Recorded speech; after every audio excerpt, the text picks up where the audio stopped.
Guys, have you posted a question to social media and gotten so many answers that seem like they were the least helpful things in the world?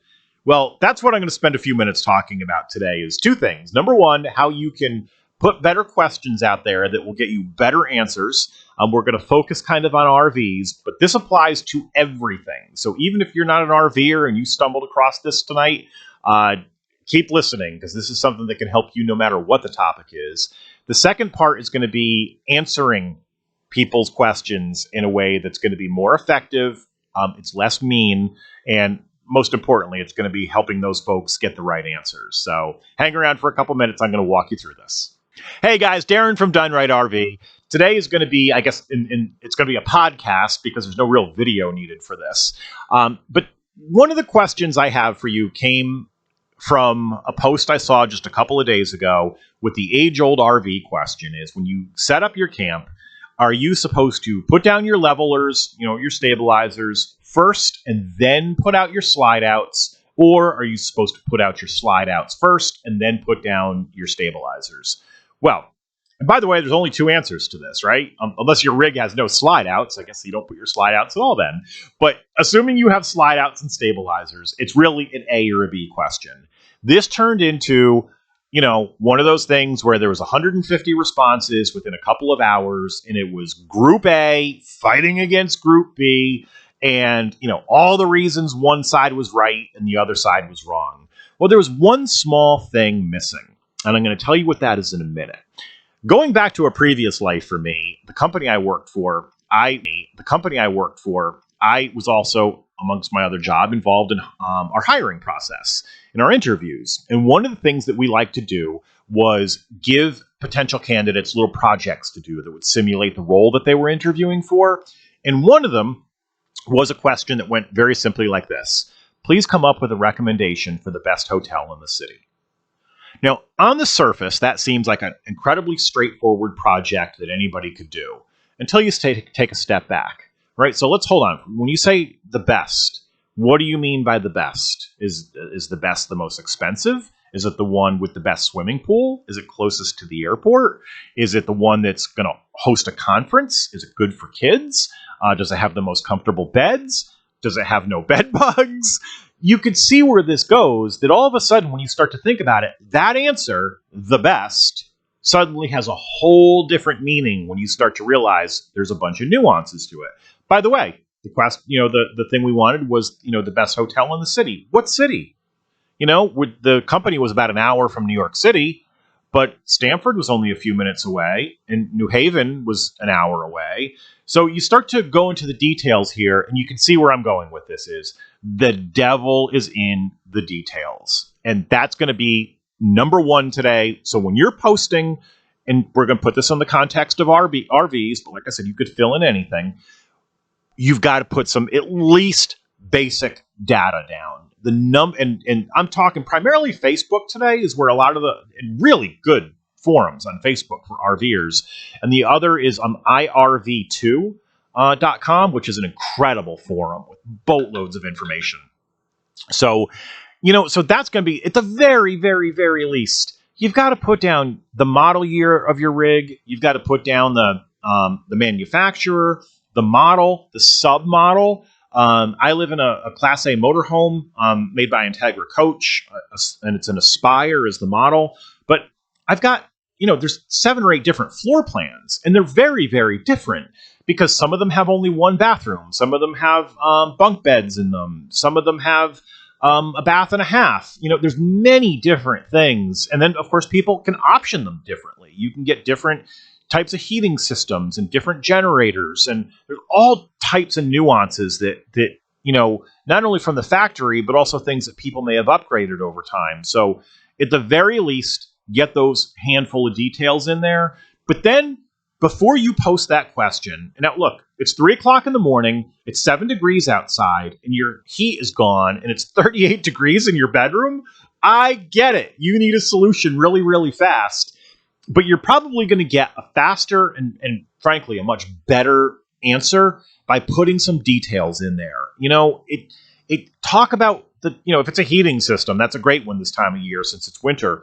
But, is it a liquid propane system? Are you hooked up to, to shore power? Are you a 30 amp or 50 amp connection? Maybe you're only hooking up to 15 amps or 20 amps. Do you have little heaters going on? As much as you can put out there that's going to give somebody that they can't be in your rig with you, but they can at least try to start to put together the pieces of the puzzle and start to say, okay, I can give the best answer because I've got at least a few clues that are pointing me down certain paths and pointing me away from other paths before I provide the answer. So the more detail you can give, the better. I would say only put details that you're positive or accurate.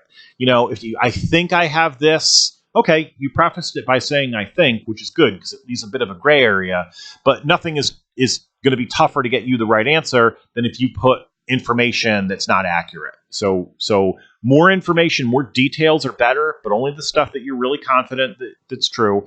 And the second thing is, what are the things that you've already done to try to fix that situation? If I know that someone did a few different things, they turned a circuit breaker, they checked and they made sure that their propane tank was full. Just again, that's in that context of that one answer or that one situation. But think about the 3 or 4 or maybe 5 things that are the things that you've already done and the details that are going to help someone get to the bottom of it, because like I said, you're eliminating some options and you're making other options more likely because of what you provided. So that's number 1, right? There's some really important reasons for this. And aside from the frustration of the silly answers you get, and I don't mean the funny answers, because there's plenty of funny, sarcastic answers that are put out there.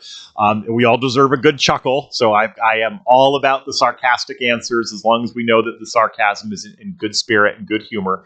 But look, you're dealing with an RV, and in some cases, you're doing things. If you were to follow some advice and you follow the wrong advice and it's the middle of winter and all your water lines freeze and your fresh water tank freezes and your water supply hose freezes and it's going to stay below freezing for 7 days because you're in northern Minnesota in the winter, goodness knows why, but you're there. Thousands and thousands of dollars worth of damage. Not to mention the aggravation that goes along with that.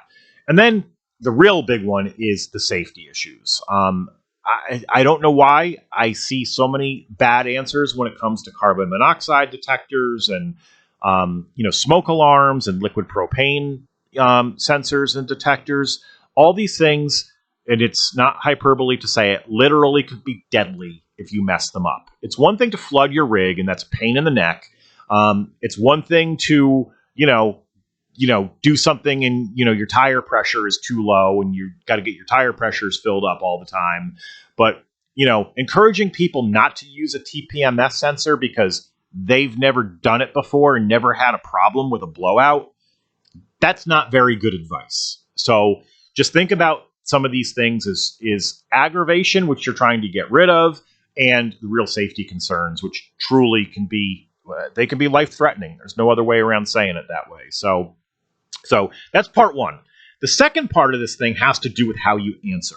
Now, it's basically the same thing in reverse. I don't know why so many people answer with these, unequivocally, they know exactly what the answer to your problem is, even though you've done nothing more than say, my solar isn't working, my batteries aren't charging.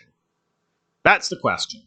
And people absolutely put this answer out there that you would think that that's got to be the answer because they're so confident. They might be right by sheer luck. I used to say you could luck into the correct answer if you answer enough questions.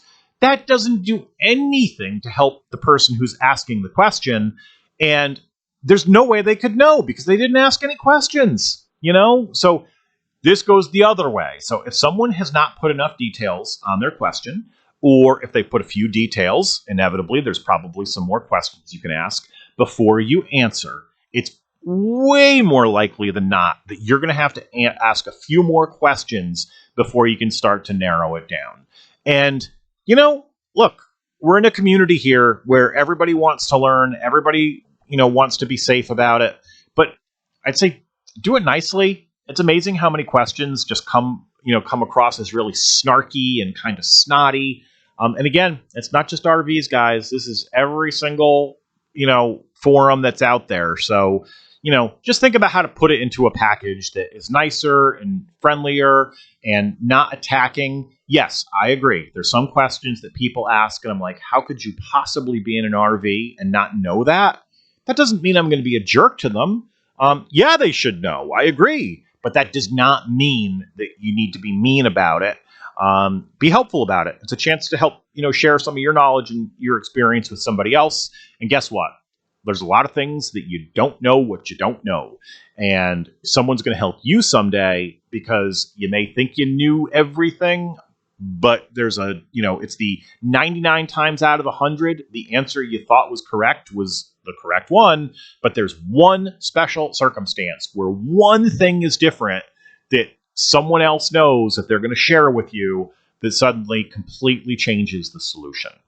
So that's really it. I think part of me almost says these things are really basic and fundamental, but I see so many questions out there with no details, and I see so many answers out there with no questions asked about the situation.